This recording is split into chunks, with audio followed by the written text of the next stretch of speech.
সকাল ৭টা, শীতের সকাল। সবেমাত্রই ঘুম ভেঙেছিল ব্যস্ত শহরের। কেউ হয়তো আরামের ঘুম দিয়ে উঠে তৈরি হচ্ছিলেন কর্মক্ষেত্রে যাওয়ার জন্য। ঠিক তখনই হঠাৎ ঝাঁকুনি। ঢাকা থেকে ৬১৮ কিলোমিটার দূরে পশ্চিম চীনে হওয়া ৭ মাত্রার ভূমিকম্পের ঝাঁকুনিতে কেঁপে উঠেছিল পুরো ঢাকা শহর।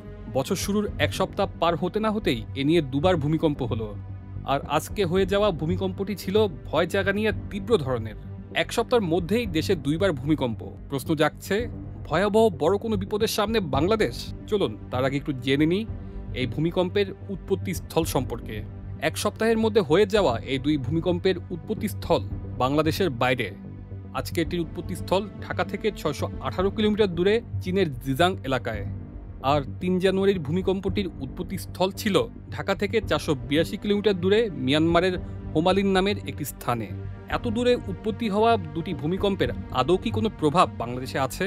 এর উত্তরে আবহাওয়া অধিদপ্তরের ভূমিকম্প পর্যবেক্ষণ ও গবেষণা কেন্দ্রের ভারপ্রাপ্ত কর্মকর্তা রুবায়েত কবির বলেন, এত দূরে উৎপত্তি হওয়া দুটো ভূমিকম্পের তেমন কোনো প্রভাব আমাদের এখানে নেই। শুধু কম্পন অনুভূত হয়েছে, কোনো ক্ষয়ক্ষতিও নেই। তবে আজকের ভূমিকম্পটি মানমাত্রার দিক থেকে অনেক তীব্র, তাই অনেক দূরে এর উৎপত্তি হলেও বাংলাদেশ থেকে অনুভূত হয়েছে। বিশেষজ্ঞরা সতর্ক করে বলছেন, সক্রিয় টেকটনিক প্লেটের সংযোগস্থলে অবস্থিত বাংলাদেশ ব্যাপক ভূমিকম্পের ঝুঁকির মুখোমুখি। এখানকার ঘনবসতি, পুরনো অবকাঠামো এবং বিল্ডিং কোডের দুর্বল প্রয়োগ এই বিপদগুলোকে আরও বাড়িয়ে তুলছে।